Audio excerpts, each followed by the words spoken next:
For our viewers, I think folks are interested in learning a little bit more about how you can integrate a philosophy-based mission, but still, be making money on the other side. Make sure that you've got a sustainable business model.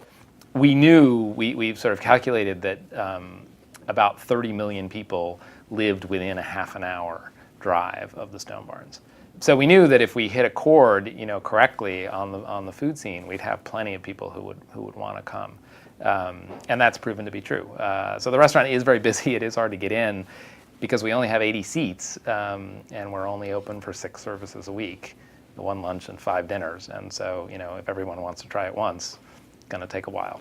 The other, parts though of people connecting with the land and sort of visiting a farm and educating their children differently on where food comes from, was very timely. And I think no one really estimated or anticipated what was going to happen, when we began talking about this essentially in 2000. So over the last 10, 11 years, the press has given it a lot of attention, and there's been a real movement that goes way beyond the work that we've been doing, but makes the Stone Barns all that more compelling. Could you share a little bit more about Sure. how you think about the whole notion of experience and how that's critical to Stone Barns? We're careful on the experience piece for a couple of reasons. One is we do take reservations a long time in advance, so typically people have waited to get in, and so they come with pretty high expectations, and we want to make sure that their expectations for the experience are similar to as similar to what we deliver as possible. So we want to the extent that it's possible in a restaurant environment, we want to kind of gauge and listen when they arrive to what they're actually looking for. A lot of them are looking for a real connection and description about what they're eating and what's actually coming from that farm versus other farms and why. One of the things that we do is look for almost any window to tell a story. Every waiter is involved in the farm or in the kitchen and the education area in some way during their week. So they're exposed to a million stories that they can tell themselves, and those tend to be the best ones, the personal experiences, and the things that have stuck with them about their time there that they find impressive and worth sharing. So we encourage them to get those stories out when it looks even remotely possible that somebody might be interested in hearing one.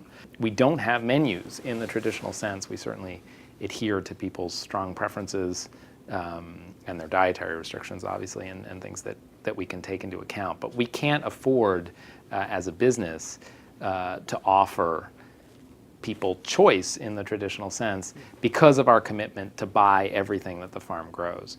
And that is actually, it was a bit risky, I think, when we started to do it. But it's actually worked to our advantage because people, rightfully so, now feel engaged in the process. Or not all people, but hopefully most of them when they come there, feel engaged as a consumer in this process of participating in our little experiment. And they have to agree to participate, to eat there. It's very clearly explained to them on the phone that they're not going to get choices.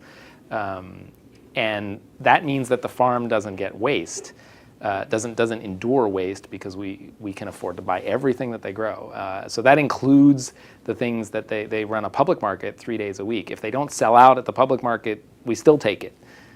We'll take anything that they will offer us, and we figure out a way to work it into people's meals as long as they're willing to eat it. But what it also creates is a system where it's even less driven by my brother, the chef, and the kitchen than other restaurants because they're not designing menus around things that they think people will like.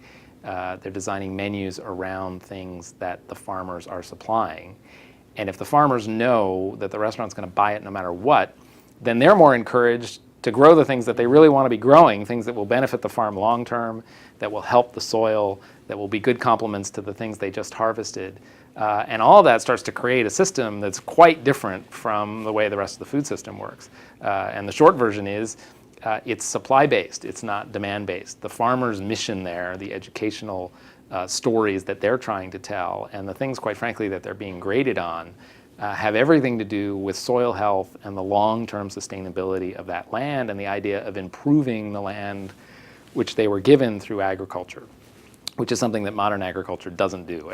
Modern agriculture degrades land everywhere it goes, and does so with the additions of pesticides and poisons that run off into the water supply. We're the antithesis of that, and are actually demonstrating that the soil is richer and healthier over the 7 years that land has been farmed, the way it's being farmed, which is a fantastic story in and of itself. But when they can extend that to growing anything that they want, it's a remarkable opportunity. It tends to push some of the food into the more experimental areas. You get people eating things that they haven't normally heard of necessarily, but they're excited by it, and so that propels the issue forward and encourages the conversation, and I think separates the restaurant further. So we want to do more and more of that, as much as we can.